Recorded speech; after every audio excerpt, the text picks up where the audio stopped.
인사드리겠습니다. 저는 지지옥션에서 일하고 있는 강은이라고 합니다. 어느 정도는 아신다라고 제가 생각하고 강의하도록 하겠습니다. 네, 지금 경매 시장의 진단 한마디로 말해서 낙찰받기 매우 어렵습니다. 처음부터 이렇게 말씀드려서 참 죄송합니다만, 자, 왜냐하면 경매 물건이 너무 많이 줄었어요. 이제 2017년도 그래프의 가장 낮은 상태예요. 이게 뭐냐면 경매 전국의 모든 물건에 대한 진행 물건에 대한 추이입니다. 올해 예상치가 매우 낮을 것으로 예상이 되고요. 작년에도 낮았어요. 그래서 작년에 1년 다 합해서 12만 5천 건 정도 경매가 됐는데, 이게 그 전해 있죠. 15만 2천 건. 그러니까 15년하고 16년만 비교하면 한 18% 정도가 줄었어요. 이때도 많지 않았는데. 자, 그러면 이때가 가장 높죠. 이게 2004, 5년 이때인데요. 이때하고 비교하면 3분의 1 수준. 절반도 못 미쳐요. 물론 이때라는 때는 2004, 5년이라는 때는 경매 특별법이 제정이 돼가지고 송달특례법이라고 하죠. 채권자들이 이제 경매를 집어넣잖아요. 그러면은 원래는 도달주의가 원칙이에요. 이해관계인들이 그걸 받아야 경매를 진행할 수 있는 게 원칙인데, 이때 그런 것들이 너무 많다 보니까 특례법으로 일시적으로는 그냥 보냈으면 받은 것으로 간주해버리자라고 하는 때가 있었어요. 그래서 금융기관들이 그걸 막 쏟아냈어요. 왜냐하면 채권자들은 이걸 빨리 회수하는 게 경매의 목적이에요. 경매가 뭐지요? 경매는 채권자와 채무자가 있는데 돈을 빌려준 사람과 빌려받은 사람이 있는 거죠. 근데 약속대로 이행을 하지 못하면 그거를 경매를 집어넣어가지고 채권자들을 만족시키는 거예요. 그러니까 채권자들은 경매를 신청하죠. 그 이행을 제대로 하지 않으면. 빨리 회수하고 잘 회수하는 게 채권자들의 목적이에요. 그게 경매를 집어넣어서 하는 건데, 시간이 단축될수록 그게 이득이잖아요. 그래서 막 밀어내기를 한때 이기는 하지만은 어쨌든 지금 3분의 1 수준이에요. 그러면 왜 이렇게 경매가 물건이 많이 줄었죠? 자, 이걸 보시면 돼요. 일단은 저금리의 시기가 상당히 장기간 동안 지속되어 왔습니다. 지금 저금리의 기준금리가 이제 1.25%고 이제 이게 오르니 뭐 하고 있지만 이미 저 상태로 오래 갔어요. 그러다 보니까 부동산 시장은 어느 순간부터 호황기를 맞게 됐고, 그 다음에 가계부채가 연체율이 감소를 하는 거예요. 자, 그래프 중에서 요거 한번 보여드려 볼게요. 자, 이게 경매 진행 건수와 그 다음에 주택을 담보로 한 가계 대출에 대한 연체율에 대한 그래프예요. 보시면 이렇게 낮아지고 있어요. 저금리에 말하자면 버틸만 하다는 얘기예요. 옛날에 하우스 푸어 이런 시대에는 못 버텨. 그래가지고 내가 팔려고 내놔. 내 신용에 빨간 줄 같은 거 그는 거 아무도 원하지 않죠. 경매를 한번 당한다는 것은 내 신용에 상당한 문제가 생기는 거예요. 그렇지만 그래서 빨리 처분하려고 내봤지만 안 팔려요. 그러면 하우스 푸어가 되는 거예요. 그런데 지금은 일반 시장도 호황이에요. 그 다음에 그리고 어려운 사람들도 워낙에 저금리니까 애지간히 버틸만 해요.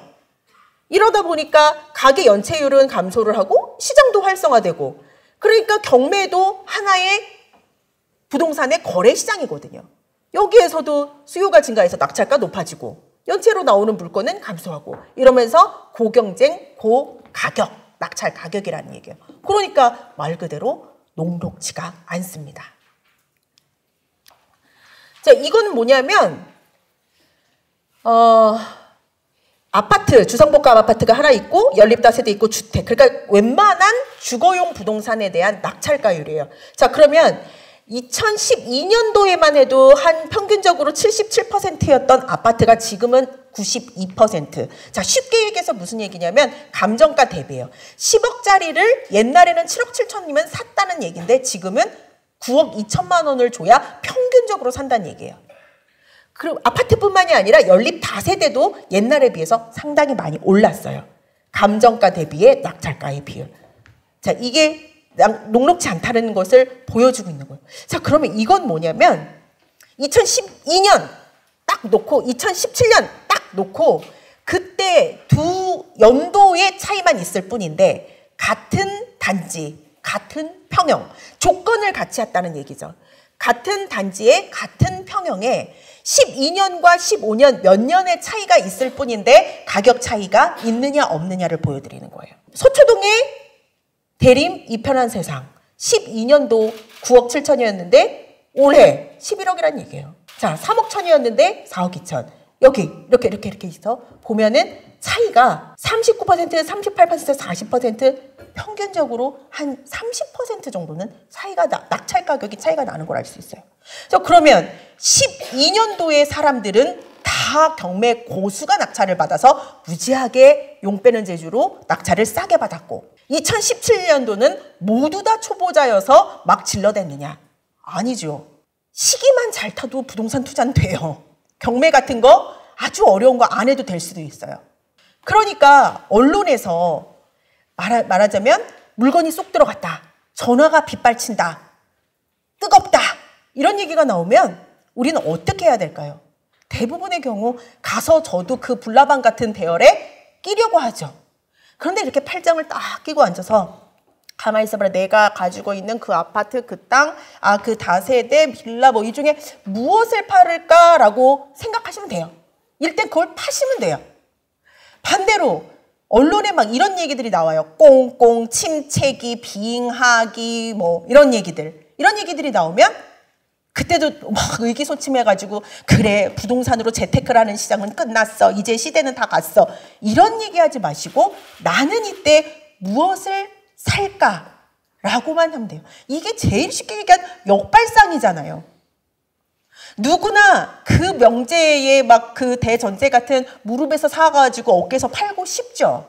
누가 막 욕심을 가득 내서 막 발 뒤꿈치에 사서 머리 정수리에서 팔겠다고 욕심도 우리 그렇게 욕심 많은 사람들 아니에요.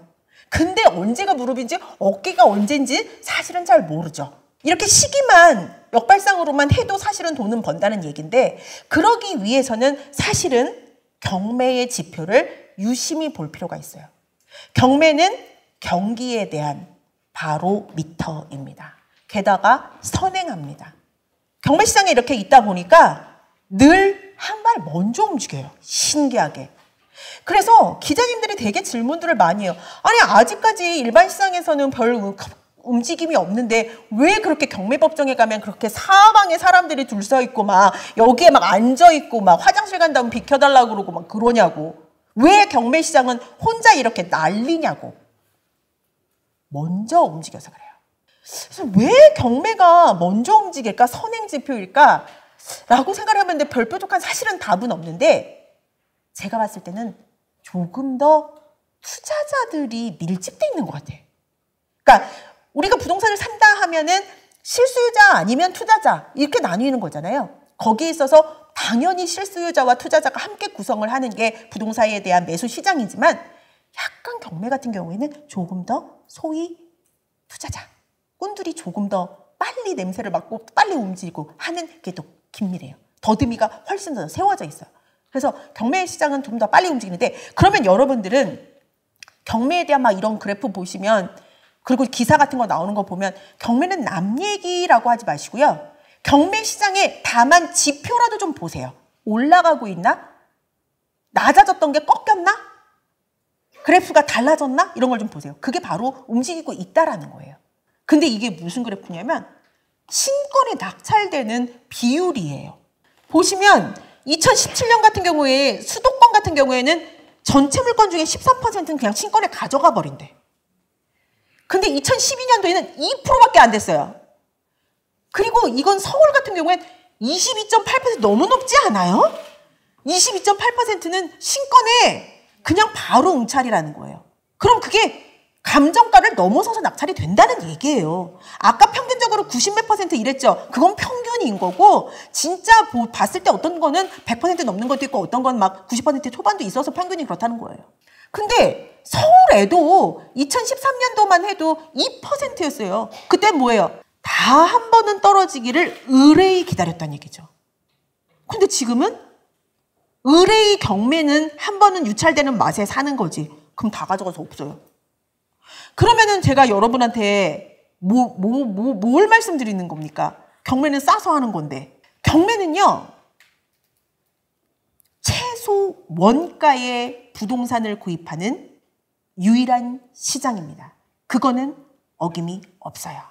그게 구조적으로 어떻게 가능하냐면 강제적인 저감률이 적용되는 유일한 시장이기 때문입니다. 내가 제 아무리 10억짜리라고 해서 다음 달에 내놨는데 안 팔려. 그럼 8억에 내놓고 그 이 2달 후에는 6억 4천에 내놓고 그 다음에는 51%에 내놓고 그렇지 않죠. 그런데 경매는 강제적으로 저감이 되는 유일한 시장, 공매 아니면 경매밖에 없어요. 그런데 캠코에서 하는 공매 시장보다 경매가 훨씬 커요. 그래서 우리는 대부분의 이런 것들을 경매 위주로 얘기를 하는 거예요. 그러면 뭐 신권의 사람에 죄송해요. 지금은 어쩔 수가 없어요. 그렇지만 제가 여러분께 말씀드리는 것은 다락같이 높은 금액을 가서 쓰라는 것은 아닙니다. 신권 중에서도 면밀히 살펴봐야 되죠. 신권 중에서 어떤 거? 감정가가 낮게 돼 있는 거. 자, 지금 대부분의 경우 2016 다시 어쩌고 저쩌고 내지는 2017 다시 어쩌고 저쩌고, 우리는 소위 이 사건 번호를 어떻게 읽으냐면 2016 타경 1, 2, 3, 4, 2017 타경 2, 3, 4, 5 이렇게 읽어요. 그런데 지금도 경매 물건을 보다 보면 2015 타경, 2014 타경 이런 게 있습니다. 그건 뭐냐면 그게 경매가 신청된 연도예요. 소위 말해서 아까 보셨다시피 2012년부터 지금까지는 계속 상승을 해왔기 때문에 14타경, 2015타경은 그때 감정이 되었다는 얘기입니다. 그런 건 지금하고 시세가 감정가 차이가 날 수밖에 없어요. 그중에서 감정이 싼 건 들어가야지 뭘 기다려요. 적절한 타이밍이라는 게 있는 거니까. 내지는 아주 희소한 거. 어떤 거는 일반 시장에 없다. 일반 시장에서 알아봤는데 매물들이 별로 없다. 이런 건 경매 시장에서 비슷하지만 쌈직하게 사면 되는 거예요. 이런 것들을 신권에 들어가는 거지 신권에 들어가라고 해서 모든 것을 다락같이 높은 금액 아닙니다. 그런데 이게 시세보다 감정이 비슷하게 돼 있다. 그러면 한번 기다렸다가 그때 쓰시면 되는 거예요. 지금은 경매 물건 수가 사상 최저예요. 그러면 앞으로는 어떨까요? 죄송하지만 앞으로도 올해 동안은 2017년 동안은 경매 물건이 아주 그렇게 본물 터지듯이 많이 나올 것 같지는 않습니다. 자, 여기서 보시면 아까 보여드렸던 바로 그 그래프 중에 하나가 바로 이거예요. 월별 주택담보부 가계대출에 대한 연체율. 상당히 낮아져서 이게 0.2%대를 상당 오랜 기간 유지하고 있습니다. 이쪽에 있는 그래프는 뭐냐면 경매에 대한 진행 건수에 대한 비율입니다. 진행 건수의 비율도 이렇게나 낮아지고 있습니다. 어때요? 두 개 보면은 비슷하죠. 그런데 이게 더 일치되는 경우가 있습니다. 요거와 요게 비슷하나 더 일치되는 경우. 진행 물건의 수를 8개월 뒤로 밀어보면 기가 막히게 이거와 일치를 합니다. 왜 그러냐면 경매는 채권자가 경매를 신청한 다음에 첫 번째 경매 날짜가 잡힐 때까지 소요기간이 얼마나 될까요? 분석을 해보니까 7개월 18일이 소요가 되더라고요. 8개월가량, 7, 8개월가량. 자, 그래서 7, 8개월을 그래프로 뒤로 딱 밀면 지금 여기서 보시는 것처럼 이렇게 두 개가 기가 막히게 일치를 하니까 지금 이렇게 연체율이 낮아지는 이런 아래쪽을 향하는 이익에 경매 물건의 수혜도 영향을 미쳐서 앞으로는 오래 기간 동안, 앞으로 8개월 동안은 계속 낮아질 전망이에요. 그러나 지금 이것은 주택에 대한 담보 연체율을 가지고 받고 상당히 신빙성이 있습니다. 근데 뇌관, 지금 가계대출은 사상 최대입니다. 1,300조, 그죠? 근데 지금 이게 조금씩 몇 퍼센트만 올라서 1% 정도만 예를 들어 오른다. 그러면 경매시장 난리 납니다. 지금 경기가 그렇게 과히 좋다라고는 보지 않고 우리나라도 미국을 따라서 지금 금리를 올린다라고 기조에 있기 때문에 자, 한번 지켜보시죠. 근데 잘 모르겠습니다. 새 정부가 지금 일단 일자리를 많이 창출하겠다고 하니까 그것에 대해서 어떤 게 정말 작용을 할지 좀 지켜봐야 되겠지만은 기업에 대한 연체율은 가계만큼 낮지는 않습니다. 자, 이래서 이게 또 하나의 변수가 될 수는 있다는 얘기입니다. 지금까지는 지금의 경매 시장에 대해서 말씀드렸어요. 그러면은 이제부터는 경매를 어떻게 하면 되는지 실질적인 방법에 대해서 좀 말씀을 나눠볼게요. 경매에 대한 첫 시작은 어떤 경매 물건이 어디에 나와 있느냐, 얼마에 나와 있느냐, 그 물건을 아는 것부터 시작 아니겠어요? 어디에서 알 수 있죠? 네. 감사합니다. 부끄러워서 저는 그렇게 잘 말을 못했는데 대놓고. 네네. 실질적으로는 신문도 보면 밑에 뭐 이렇게 나와 있기도 해요. 근데 그거 보는 사람은 없어요. 그거는 뭐 형식적인 공고일 뿐이고. 그 다음에 대법원 사이트에 가면 또 원천 정보예요. 대법원 게다가 좋은 점은 무료예요. 그래서 그걸 보면 되는데 아쉬운 점은 무지하게 많아요. 그리고 이제 나머지는 이렇게 유료 경매 정보 사이트죠. 저는 사실은 게으른 사람이 경매할 수 있다고 생각을 해요. 여러분께서는 지금 돈이 10억이 딱 있다. 여러분 어디서부터 물건을 조사를 다니실래요? 뭐 1호선부터요? 아유, 뭐 2호선부터 다니실래요? 너무 막연해. 근데 저는 경매의 좋은 점은 내 손 안에 그 경매 물건이 전국에 다 들어있다는 거예요. 일단 여러분 왜 그 습관이라는 것이 결국 인생을 바꾸잖아요. 여러분께서 딱 아침에 일어나시고 특정 시간에는 경매 물건에 대한 검색을 하신다고 생각을 해봐요. 진짜요. 쇼핑보다 온라인 쇼핑이나 뭐 쇼핑보다 그거 들어가서 보면 되게 재미가 쏠쏠해요. 그래서 일단은 내가 가장 잘 아는 지역부터 내지는 관심이 있는 지역부터 경매 사이트를 뒤지는 거예요. 오, 우리 옆동 나왔네. 그런 게 얼마에 나왔고 하다못해 몇 동 몇 호가 나와 있는지까지 번지수의 마지막까지 다 나와 있어요. 여러분이 만약에 어디 부동산 사이트를 보신다. 그러면은 동이나 나왔지 뭐 호가 나왔습니까? 층이나 나왔지 자세한 호수가 나왔어요? 경매는 번지수의 마지막과 동호수까지 거기에 살고 있는 사람까지 실명이 다 나와 있어요. 그러면 그 중에 리스트업을 하는 거예요. 그래, 나는 요거가 마음에 들어. 자, 이렇게 추려나갈 수 있어야 나는 투자에 한 발자국을 갈 수가 있는 거예요. 게으른 사람, 모르는 사람 경매할 수 있도록 해놨습니다. 옥션은 그래서 액션이에요. 실천을 한번 해보세요. 정말 그렇게 어려운가? 못하겠는가? 자, 그리고 말씀드렸던 듯이 사이트를 계속 보면서 경매 물건을 이제 추렸어. 그래서 한 3개 정도로 내가 입찰 들어갈 걸 추렸다고 생각해 봅시다. 무엇을 해야 될까요? 반드시 현장을 가야 돼요. 현장에 가서 해야 될 일은 뭐냐면 부동산에 대한 상태도 조사를 해야 돼요. 이건 경매 나왔기 때문에 일반 부동산들보다 관리가 허술했을 수 있어요. 그 다음에 가서 누가 살고 있는지 확인을 해야 돼요. 그것이 바로 명도와 관련이 됩니다. 경매 같은 경우에는 2가지의 봉우리를 넘어야 됩니다. 하나는 낙찰이라는 봉우리, 또 하나는 명도라는 봉우리. 낙찰만 받았다고 해서 순순히 내게 아니에요. 거기 있는 사람이 나가줘야 내가 들어가서 살든지 내가 부동산에 내놔서 임대를 놓든지 그걸 되팔든지 할 거 아닙니까?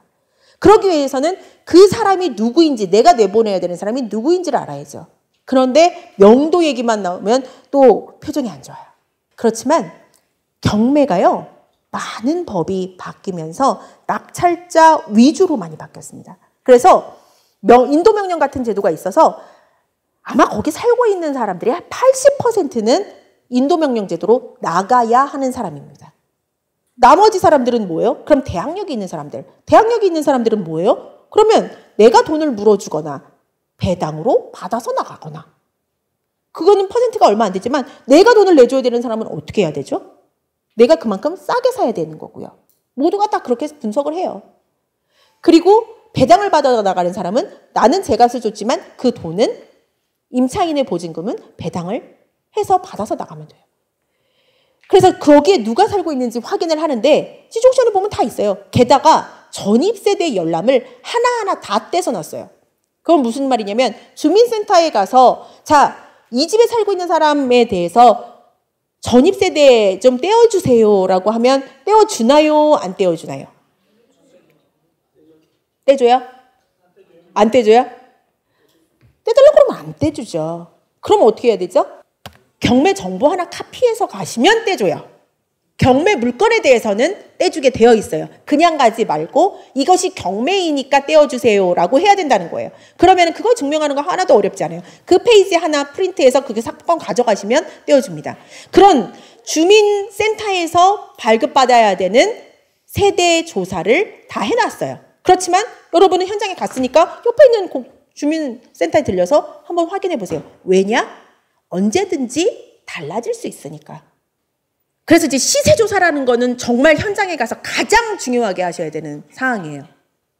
자, 감정가는 다 있어요. 모든 경매 물건은 감정평가사가 직접 하게 되어 있지만 그것은 감정가에 불과합니다. 이 감정가에 감정이 생기는 경우는 정말 많습니다. 그래서 그 감정가를 내 스스로가 감정할 수가 있어야 되는 거예요. 그건 어떻게 할 수 있느냐? 실제로 공인중개사를 돌아다니면서 할 수가 있어야 돼요. 그런데 공인중개사에서 가서 자, 지금 경매 물건이 요 아파트 101호가 나왔던데 이거 시세 얼마예요? 라고 물어보면 알려줘요? 안 알려줘요? 잘 안 알려주죠. 막 손살을 치고 막 그러죠. 경매라는 것을 당장 밝히지 않더라도 일단 살 것처럼 또 다른 공인중개사에 가서는 팔 것처럼 몇 번씩 물어보세요. 두 개는 차이가 날 수밖에 없죠. 살 것처럼과 팔 것처럼은. 그것만 물어보고 나오지 마세요. 그 다음에는 팔 때 가격, 살 때 가격 물어봤으면 지금 나와 있는 매물이 과연 몇 개나 되는지도 반드시 물어보세요. 공인중개사 장부에 수두룩 빽빽하게 같은 평형의 같은 아파트가 있다. 그럼 여러분 어떻게 하셔야 돼요? 경매 가격 쓸 때 매우 보수적으로 쓰셔야 돼요. 내가 이 사람 하나 팔리면 그 다음에 막 층층시야 막 가격대들이 있는 거야. 그거 언제 다 팔리고 도대체 가격이 올라갑니까? 근데 막 거기서 알려줘. 이거 진짜 금매라고 알려주죠. 이거 금매라고 알려주면서 이거 팔리면은 갑자기 5천이 뛴대. 막 1억이 뛴대. 그러면 정말 매물이 뜨문 있는 거예요. 그러면은 저는 조금 더 낙찰 가격을 쓸 때 공격적으로 써도 되죠. 그거 하나 팔리고 나면 정말 이만큼 시세가 뛴다. 매물이 별로 없다라고 했을 때 나는 사서 가격이 오르거나 팔기 상당히 용이해지는 위치에 있는 거죠. 저는 여러분께 경매에 대해서 말씀을 드리고 있지만 경매만 하라고 한 적은 없습니다. 우리가 이 자리에서 경매를 알고자 하는 것은 투자에 대해서 베스트, 최상의 결과를 도출하자는 겁니다. 그거지 경매만 하자도 아니고 그러기 위해서는 경매를 몰라서도 안 된다는 겁니다. 금매라고 소개한 이거, 저거 와야죠. 믿어줄게. 저거 와야죠. 자, 그 다음에 나는 입찰장에 가서 가격을 써내죠. 내가 아닌 누군가가 낙찰된 가격을 보고 그 낙찰된 가격이 금매와 비교했을 때 실질적으로 낙찰 가격이 비슷하다. 여러분, 그 공인중개사한테 법원에서 나가면서 전화하세요. 그러면 누가 이득? 낙찰자보다는 그게 이득이에요. 거기서 더 가격이 조절될런지 내가 잔금 날짜를 내 마음대로 조정을 할 수 있을런지 그 집 상태가 어떤지 볼런지 이건 훨씬 이득인 거잖아요. 그런데 금매라고 소개한 거하고 낙찰 가격이 훨씬 낮다. 그 공인중개사 역시 입만 열면 금매래 라고 생각하시면 됩니다. 그래서 바로 그래서 경매 시장에 대한 더듬이를 내가 경매를 안 할 때라도 한 번씩은 꼭 알고 계시라는 게 그 시장에 대한 가격을 정확하게 알 수 있는 시장이기 때문에요. 게다가 매수자가 선택하는 시장. 상당히 중요합니다. 근데 저 같은 경우에는 공인중개사 좀 많이 다녀요. 그래서 팔려고 하는 것처럼도 갔죠. 살려고 하는 것처럼도 갔죠. 그러니까 갈 때마다 몇 군데는 여러 가지에서 그렇게 물어봐야 되죠. 1층인데 물어보면은 막 무슨 내가 옷장사를 한다든지 내가 음식장을 막 새꼬시 한다고 그러고 막 그래요. 또 연기가 막 또 발동을 하잖아요. 어쨌든 많은 연기를 했지만 한 번은 커밍아웃을 해야 돼요. 나쁜 소리를 들을지언정, 싫은 소리를 들을지언정 한 번은 공인중개사에서 가서 경매 때문에 왔는데 저거 있잖아요. 저거 얼마예요? 라고 커밍아웃을 왜 합니까? 거기서 나오는 정보가 있는 거예요. 그러면 그 사람의 손짓 발짓 표정만 봐도 알아요. 가요. 이거 뭐예요? 너무나 많은 사람이 왔다 간 거예요. 그걸 알아야 돼요. 나의 경쟁자가 과연 얼마나 될 것이냐, 몇 명이나 될 것인가를 그런 걸 보면서 아는 거예요. 그러면 저는 어떻게 해야 되죠? 내가 생각했던 것보다 범위 내에서는 가격을 조금 더 높게 써야 돼요. 근데 공인중개사 모르고 앉아있어.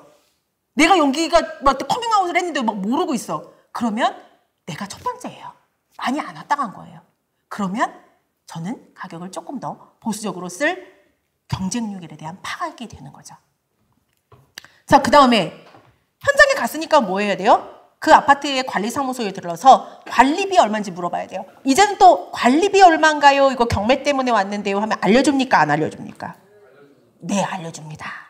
알려줍니다. 왜냐하면 그들은 누구한테라도 받으면 됩니다. 그래가지고 되게 자세하게 알려줍니다. 근데 그때도 저는 어떻게 해야 되죠? 그 사람의 눈빛을 봐야 돼요. 그래가지고 저기 이 101호 경매 나온 거 때문에 왔는데요. 관리비 얼마나 연체된 게 있나요? 라고 물어봤을 때 그랬을 때 막 줄줄줄줄 나와. 그게 뭐 몇 달부터 어떻게 해갖고 얼마가 밀렸어요. 이미 난 일바가 아닙니다. 근데 거기서 미스 김 거기 여기 저기 가면서 막 101호가 뭐 경매 뭐 나온다는데 밀린 거 있어? 어떻게 되죠? 다녀간 사람이 없는 거예요. 현장에서 경매는 오감으로 하는 것이 경매입니다. 눈치껏. 자, 이렇게 해서 현장 조사를 했어요. 자, 그 다음에는 다시 현장에 많이 돌아다니셨으면 다시 이 자리에 차분하게 냉철한 두뇌를 가지고 앉으시기 바랍니다. 그래서 이제 중요한 것은 나의 모든 자료들을 동원해서 낙찰 가격을 쓰는 제일 중요한 상황에 있습니다. 여러분이 요즘에 삶이 재미없다. 내 심장이 언제 뛰었는지 잘 모르겠다. 라고 하시는 분들은 내 심장이 살아있는지 확인하기 위해서 경매장에 가끔은 좀 가보세요. 저도 경매 가면서 내가 지지옥션에 15년은 있었을 거예요. 근데 경매장에 가면 심장이 두근두근 거립니다. 내 심장이 여기 있구나. 알 수 있어요. 이렇게 경매장을 많이 다녔는데 두근 반, 세근 반 합니다. 여기 법원 입찰장을 채운 사람들이 모두 다 내 경매 물건에 들어올 것 같은 착각에 빠집니다. 이 사람도 저기 들어왔을 거고 내 거가 들어왔을 거고 막 그래요. 현장에 가서 절대 낙찰 가격을 정하지 마십시오. 낙찰장에 가기 전에 반드시 가격에 대한 최대치 내지는 난 여기서부터 여기까지 쓰겠다라는 그 금액은 가지고 가십시오. 물론 우리가 뭐 몇 억, 몇 천만 원을 쓰겠다라는 거에서 뒤는 자기의 취향에 따라 귀를 붙인다고 합니다. 누군 또 막 888을 쓰고 누구는 또 777을 쓰고 막 그럽니다. 막 정말 누구는 막 100 원단위까지 쓰고 막 그래요. 귀를 붙이는 건 그러셔도 돼요. 그러나 이 앞 단위까지는 정하셔서 가야 됩니다. 뭐에 근거하여? 철저한 수익률에 근거하여. 경매에서 낙찰받는 거는 이 세상에서 제일 쉽습니다. 가장 높은 가격을 써내면 낙찰됩니다. 우리가 원하는 것은 낙찰이 목적이 되어서는 안 됩니다. 잘 낙찰받는 것이 의미가 있습니다. 그런데 여기서 이렇게 강의를 들으시고 나도 심장을 느껴봐야겠다 하면서 입찰장에 가서 정말 입찰하셔요. 나름대로 조사를 많이 했어요. 근데 떨어져요. 그리고 마음을 추스려요. 그리고 새로운 물건을 찾아요. 그리고 그 다음번에 가서 또 떨어져요. 그러고는 욕을 합니다. 내가 글씨 연습하려고 여기 왔나? 아니죠. 그러다 보면 세 번째 떨어지고 그 다음번에는 지름신이 강림하여서 나도 모르게 요번에는 낙찰 받고야 말리 라는 마음만 오기라고 하죠. 그런 걸. 오기만 남게 되면 낭패. 특히 지금과 같은 때 이렇게 높은 가격에서 낙찰을 받고 승자의 저주가 되는 것은 아닌가 스스로 돌아가 볼 필요가 있거든요. 그래서 중요한 것은 낙찰 가격을 정해서 가시는 겁니다. 그래서 앉아서 해야 되는 것은 낙찰 가격을 산출하기. 자, 낙찰 가격을 산출할 때는 현장 조사를 해서 내가 이 생각했던 가격에서 플러스를 시킬 요인들은 무엇이 있지? 개발 호재 뭐 이런 것들이 있었나? 아니면 동이 되게 좋았나? 뭐 이런 것들. 자, 마이너스 시킬 요인은 뭐가 있었지? 관리 상태가 안 좋았나? 뭐 이런 것들 여러 가지가 있잖아요.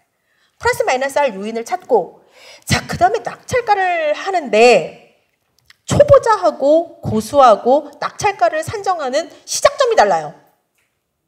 초보자는 10억짜리 아파트가 8억으로 떨어져 있으면 8억부터 나는 얼마를 올릴까 막 되게 고심을 해요. 밤에 자면서도 고심을 하고 그래가지고 오늘은 1000을 올렸다가 아니야 낙찰 이렇게 많을 것 같아. 그래서 막 1500을 올렸다가 막 해서 난 진짜 많이 올렸어요. 그리고 막 2000을 올렸어요. 그래서 막 8억 2천이라는 결론을 내려요. 그런데 고수는 그렇게 하지 않아요.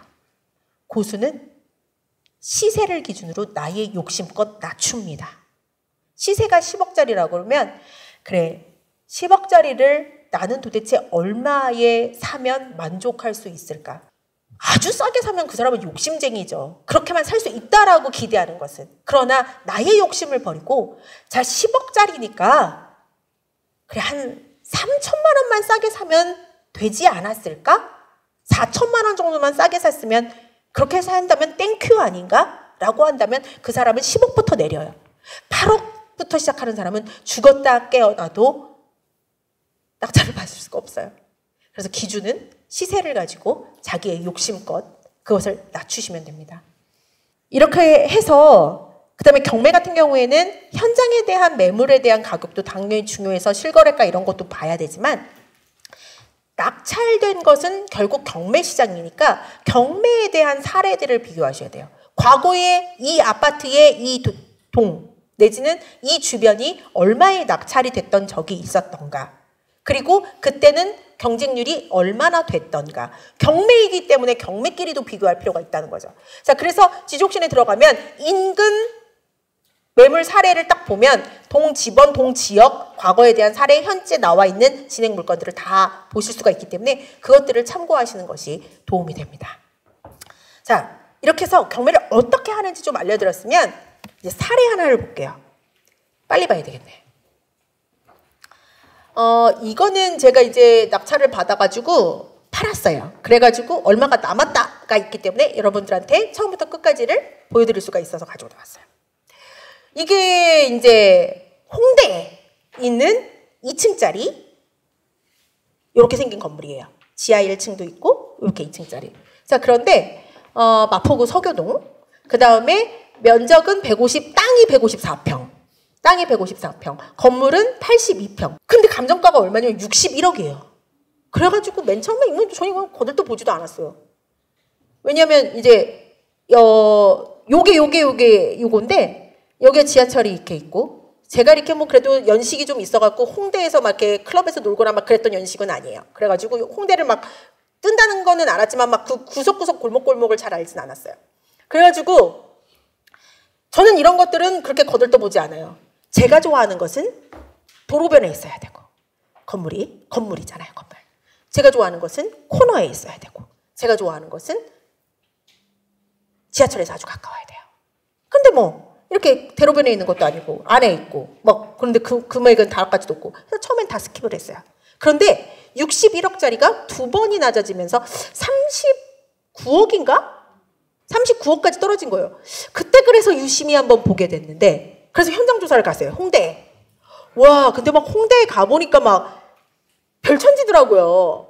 사람들도 막 되게 많고 막 되게 신기한 아기자기하고 막 맛있는 먹거리 같은 걸 길거리에서 먹거리도 막 되게 아이디어 상품들도 많고 막 흥이 나더라고요. 재밌게 이제 막 현장 조사를 가는데 저는 현장 조사를 갈 때 한 날 1시에 가고 끝나는 게 아니라 몇 번을 갑니다. 갈 때는 반드시 주말도 가야 되고요. 주말 저녁 같은 데도 가야 되고요. 화요일 점심 사람 제일 없을 때 내 스스로 현혹되면 안 되니까. 이런 때도 가고 그래서 이 시간대와 요일을 달리하여 여러 번 갑니다.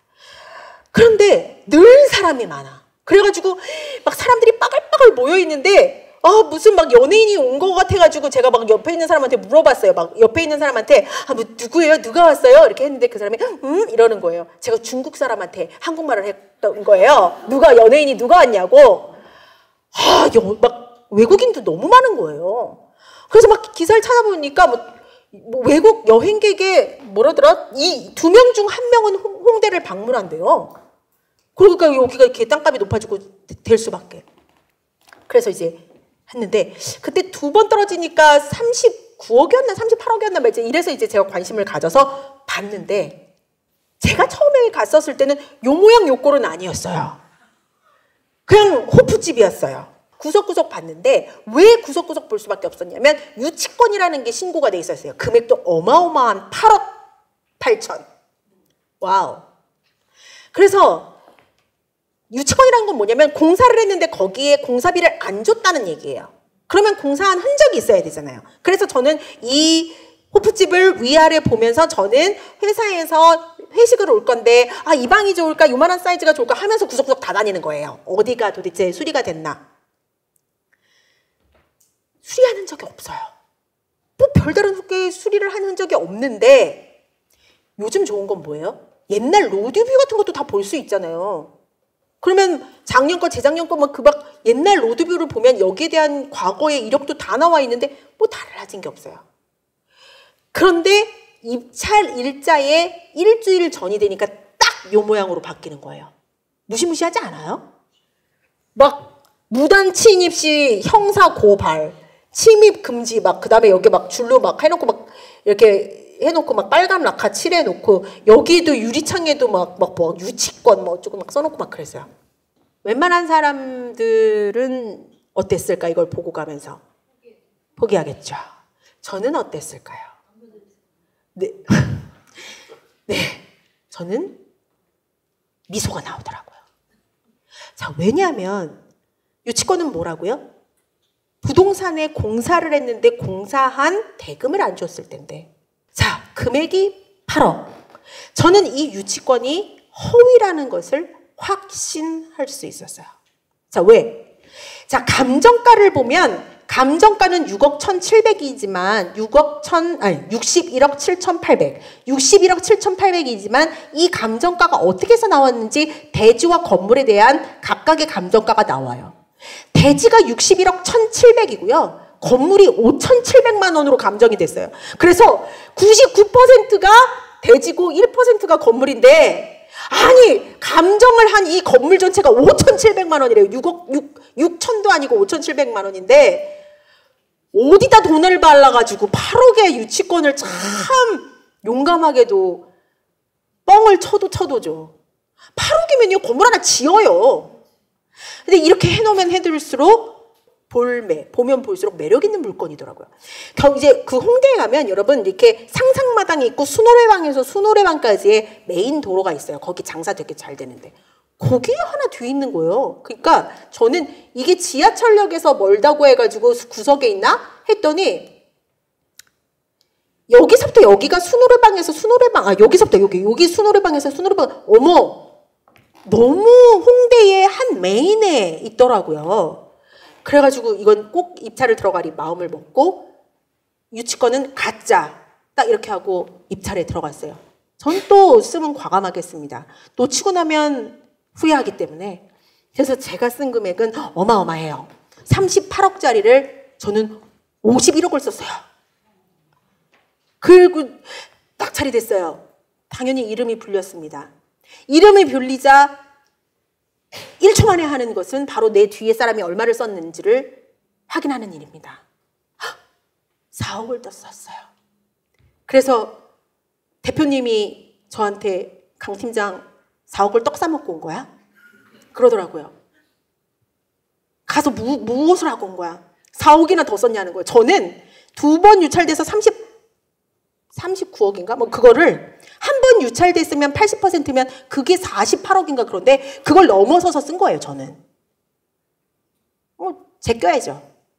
그래서 저는 51억을 썼어요.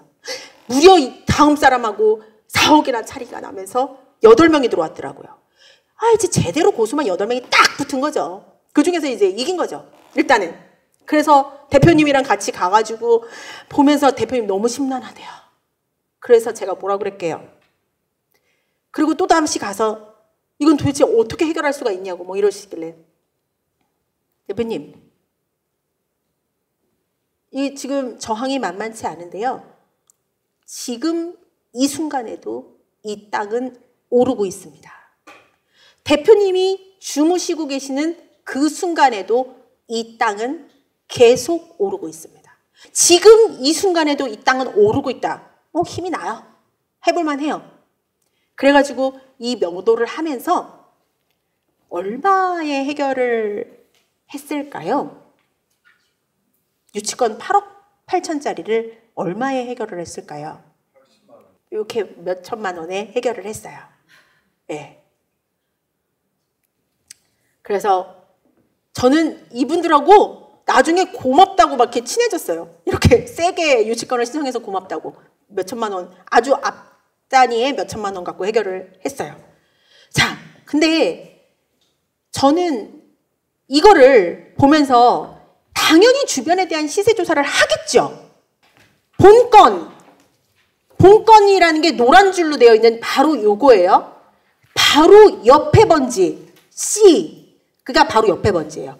C가 얼마, 평당 5,800만 원에 일반 매물로 거래가 됐어요. 제가 산 금액, 여기 매입가 매각가가 다 적혀 있는데 제가 매입한 금액은 뭐 2등보다 4억을 더 썼다고 했지만 저는 3,300만 원에 이 땅을 샀어요. 바로 옆 번지 5,800이었고요. 자, A 뭐 뒷집 정도 돼요. 평당 6,200이에요. 저 반값에 샀어요. 왜 이러세요? 대표님한테 그렇게 말 못했지만. 자, 그래서 진짜 한 500m 반경에 이런 것들을 등기부등본 저 다 떼어봤습니다. 다 떼어봤습니다. 그래서 5천짜리, 6천짜리, 4천짜리도 있기는 있더군요. 6천짜리 이런 것들을 보고 전 3,300만 원에 낙찰받은 가격이에요. 여기에 아유 감사합니다. 제 몇 천에 뭐 유치권비? 앞자리도 안 틀려져요. 저 평당 가격에서. 자, 그런데 저는 얼마에 팔았냐면 63억 원에 딱 1년 2개월 만에 팔았어요. 그러면 저는 얼마? 12억을 더 잘 1년 2개월 만에 12억 정도를 남기고 팔았어요. 자, 판 가격 평당 4,900. 뭐 쉽게 우리 막 올려 그래서 4,100에 팔았다고 합시다. 저 너무 싸게 팔았죠. 너무 싸게 팔았죠. 저 더 이따가 팔면 더 높게 팔 수 있다는 거 알았어요. 그런데 저는 목표가 뚜렷했어요. 사고 지을 사람한테 빨리 판다. 나는 이것을 사고 여기다 다시 색칠을 해서 임대 놓지 않는다. 왜냐? 전체 건물이 90평도 안 되는 거 이거 뭐 50m에 사가지고 도대체 수익률 한 6% 날려면 한 3천만 원은 임대료 받아야 돼요. 누가 90평짜리를 3천만 원을 주겠어요? 그렇게 해서 제가 임대를 함부로 놓아서 어정쩡한 수익률이 고착되는 것을 원하지 않았죠. 이거는 땅이 154평이기 때문에 지어야 돼요. 지을 사람한테 파는 것. 그것만 뭐 중간중간에 여러 사람들이 연락 오죠. 임대 놔라. 아니면 땡처리라도 놔라. 아니면은 포차라도 내가 전기만 끌어다 포차라도 하겠다. 내가 어떻게 내보낸 명도인데 그거를 함부로 쓰게 합니까? 과감하게 비워뒀어요. 과감하게. 또 외쳤죠. 이 시간에도 이거 오르고 있다 막 이러면서. 그래서 1년 2개월 만에 팔았어요. 판 가격 너무나 싸게 팔았어요. 압니다. 제가 싸게 판 거. 제가 어떻게 싸게 팔 수가 있었죠? 싸게 샀기 때문에 싸게 팔 수가 있는 거죠. 그래서 이게 옛날 거 담 헐기 전 정말 집 같죠. 그 다음에 이게 제가 낙찰받고 for sale이라고 붙인 거예요. 이게 지금의 조감도예요. 이거를 사겠다고 오신 분이 연세가 조금 이렇게 있으신 분이 남자분이 선글라스를 딱 끼고 와서 얘기를 해요. 그래가지고 이렇게 뭐 싸게 팔려고 그러는데 제가 싸게 안 판다 그랬어요. 그랬더니 갑자기 선글라스를 벗어요. 그러더니 내가 누군지 아니에요. 잘 모르겠어요. 본 기억이 없어요. 제가 공효진 아버지라는 거예요. 강 팀장님, 저 믿으셔도 됩니다. 믿을 만한 사람이니까. 그러니까 막 뜨레기로 가격 물어보는 거 아니다라는 거예요. 내 딸 공효진이라는 거예요. 그러면서 나한테 제대로 협상해달라는 거예요. 팔 가격 정확하게 알려달라는 거예요. 그래서 정확하게 알려드렸습니다. 63억이요. 그래가지고 팔았어요. 그래서 이게 공효진 건물입니다. 그런데 제가 지금 여기서 이렇게 얘기하잖아요. 맨 처음에는 그분이 선글라스를 끼고 하도 저보고 누구한테 팔았는지 얘기하지 마세요. 누구한테 팔았는지. 그래서 저는 절대 얘기하지 않았어요. 근데 며칠 전에 공사하는 데를 가보니까 공사하는 사람들이 이게 누구 건물인지 아세요? 공효진 씨 건물 막 이러는 거예요. 아, 이제 나는 지킬 필요가 없구나. 그 비밀을. 그러면 제가 여러분을 놓고 너무 막 60억대 막 이런 얘기를 하니까 혹시 공감이 잘 안 가시나요? 그래서 제가 준비했습니다. 얼마에 내가 돈을 가지고 샀는지. 내가 들어간 돈은 51억 2,900만 원의 낙찰을 받았어요. 제 낙찰가입니다. 자, 취득세랑 명도랑 다 합해가지고 이 돈 저 돈 들어간 거 다 합해가지고 55억 들어갔어요. 그러면 저는 얼마에 팔았느냐? 얼마를 가지고 이걸 어떻게 했느냐? 내 돈은 18억 8천 들어갔어요. 대출을 37억 받았어요. 그래서 55억 8천, 55억 8천. 저는 18억 갖고 했어요. 60억은 없지만 18억은 있지 않으세요? 자, 여기 여의도에 있는 바로 길 건너편에 있는 자이 아파트에 50평형은 아니고 한 40평형만 돼도 18억은 되네요. 여러분, 자이 아파트에 18억은 들어가시잖아요. 아, 물론 그것도 또 대출 받으면 좀 더 작은 가격으로 할 수 있지만. 자, 강남에 있는 아파트, 제가 사는 아파트는 한 이거보다 비싸요. 그것을 살래? 이것을 살래? 여러분, 할 수 있다는 얘기예요. 너무 공감되지 않는 얘기 하는 거 아니라는 얘기입니다. 18억을 제가 가지고 시작을 해서 1년 2개월 만에 11억 7천만 원을 남겨서 팔아서 60%의 수익률을 본 거예요. 그러니까 이거보다 조금 더 작은 건물들도 있고요. 아파트만 막 불나방처럼 하지 마시고 여러분께서는 이런 홍대도 가보시고 가로수길도 가보시고 연남동도 가보시고 경리단길도 가보시고 노실 때 그런 데도 가보시고 또 쉬실 때 로드뷰도 보세요. 아, 이게 과거에는 얼마나 못난이였구나. 지금은 이런 아까 보여드린 그 건물 5층짜리 6층짜리 건물이 됐지만 걔가 과거에는 얼마나 못난이었구나. 이런 것도 한번 보시면서 재미를 좀 느껴보세요. 제가 사례도 말씀드렸어요. 여러분, 경매는요. 네모다 뭐다? 보거입니다. 독도 있고 맛도 있습니다. 그 독을 잘 제거할 수 있는 사람이 그 보거의 참맛을 즐길 수가 있는 거예요. 조금만 공부하시고 조금만 알고, 자, 그래서 용기 내셔서 실질적으로 액션, 옥션은 액션이다. 경매 해보시고 성공 투자하시기 바랍니다. 감사합니다.